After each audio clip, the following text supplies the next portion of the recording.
और नर्मदा पर केंद्रित हमारा जीवन है, हमारी व्यवस्था है, हमारा सब कुछ विकास है। चाहे वो गंगा हो, चाहे नर्मदा हो, चाहे यमुना हो।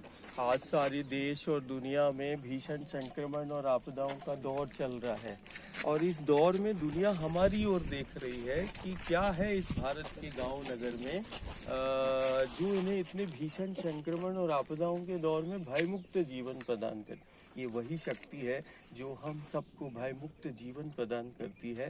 ये वही शक्ति है जो हमें सबसे बेहतर जीवन प्रदान करती है। इस शक्ति के विषय में बताया गया कि सिर्फ जिसका दर्शन मात्र से जो जीव का कल्याण करती है, ये वो नर्मदा है। और जिस पथ पर हम चल रहे हैं, इस पथ पर चलने से मतलब उसको कहते हैं जहाँ चलने से देवत्व प्रकट होता है, जहाँ चलने से व्यक्तित्व का निर्माण होता है, जिस पथ पे चलने से जीवन को दिशा मिलती है और जिस पथ पर स्वयं का और उस परमात्मा का, ईश्वर का साक्षात्कार होता है, ये वो नर्मदा का पथ है। ये दुनिया का सबसे असाधारण पथ है।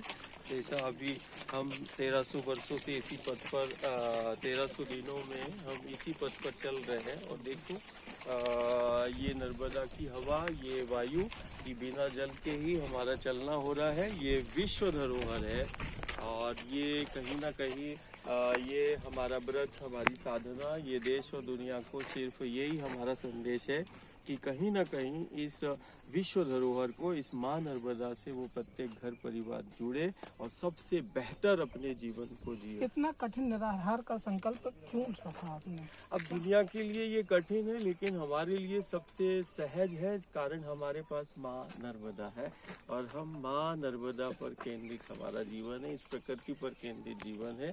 जैसे हम देख रहे हैं कि ये अब वृक्ष है, पेड़ है, ये हमें प्राण शक्ति का संचार करते हैं।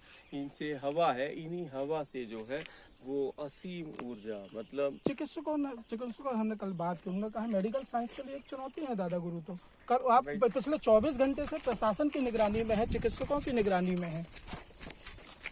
ये सब कहीं ना कहीं ये शोध जो मध्य प्रदेश शासन, राज्य सरकार करा रही है, कहीं ना कहीं ये सबकी भी मंशा है, हमारी भी है। और नर्मदा से जुड़े हर एक भक्त प्रेमी, वो लाखों करोड़ों की है कि वैश्विक स्तर पर जो है इस माँ नर्मदा की महिमा और महत्व को स्थापित किया जाए। और जो हमारा धर्म है, जो सनातन हमारी संस्कृति है, उस सनातन संस्कृति जो प्रकृति पर केंद्रित है, ये प्रकृति केंद्रित जीवन शैली की जीवंत प्रामाणिकता का आने वाले समय में ये समूचा विश्व जो है वो साक्षी होगा। और ये विश्व धरोहर में वैश्विक पहचान माँ नर्मदा और महिमा और उसके महत्व की हो, इसके लिए ये व्रत है। मुझे लगता है कि ये व्रत नहीं, हमारा जीवन है। दादा गुरु का आहार क्या है? आहार देखो, हम ऐसे ले रहे हैं ना, ये देखो, ये आहार ही तो चल रहा है। ये देखो, इससे बोला जाता है कि ये प्राणवायु का संचार है।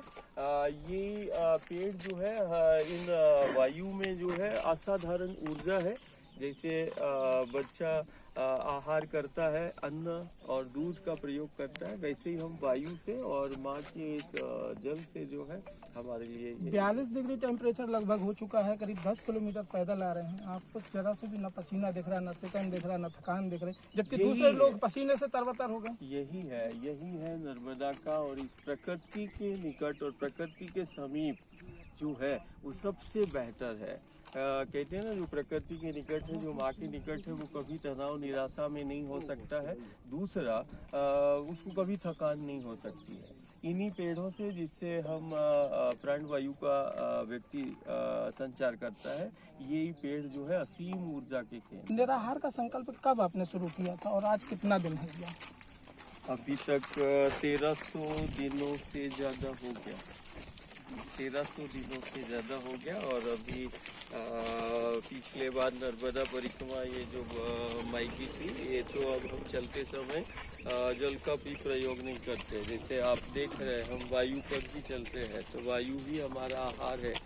और हम चलते समय हम सिर्फ वायु को ही अपना आहार बनाते हैं। सरकार आप पे रिसर्च करा रही है, सरकार से आप क्या कुछ अपील करते हैं नर्मदा के शुद्धिकरण के लिए? क्या सीवर लाइनों की इसमें मिले हुए हैं, गंदे नाले इसमें मिल रहे हैं, तो सरकार से क्या कुछ अपील कर रहे हैं? ये धीरे धीरे जन भागीदारी का अभी वर्तमान में जल शुद्धिकरण संरक्षण संवर्धन के लिए राज्य सरकार ने बहुत अच्छे निर्णय भी लिए हैं और कहीं कहीं हम देख रहे हैं कि वो धीरे धीरे उस पर काम भी लगा है।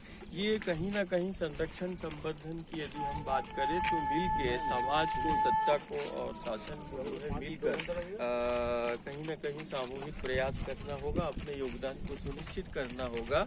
और साथ ही जैसे ये सामूहिक आज कितने बड़े गौरवान्वित करने वाला विषय है कि हमारा राज्य सरकार मध्य प्रदेश शासन ने नर्मदा जो हमारा जीवन ही नहीं हमारा विकास का व्यवस्था का आधार है और ये असाधारण शक्ति जो है उसको वैश्विक स्तर पर की माँ नर्मदा की महिमा महत्व को वैश्विक स्तर पर पहचान मिले, आस्था को पहचान मिले। पिछले वर्ष जो है इसी माँ नर्मदा के पथ को, नर्मदा परिक्रमा को यूनेस्को में विश्व धरोहर के लिए हमारी ही राज्य सरकार ने, मध्य प्रदेश शासन ने जो है वो प्रस्ताव भेजकर आवेदन दिया था।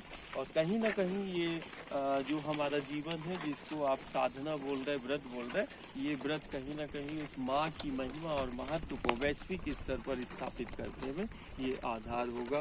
ये हमारे लिए सबसे बड़ा समाज का और शासन का सभी के प्रति हमारा एक प्रेम होगा। गुरुजी, आपने हमसे बात की इसके लिए बहुत बहुत धन्यवाद। जिस तरीके से हम देख रहे हैं दादा गुरुजी के साथ हम तो ग्वाड़ी घाट से चले थे और लगभग अब तक हम 10 किलोमीटर से अधिक का सफर तय कर चुके हैं। पद यात्रा है।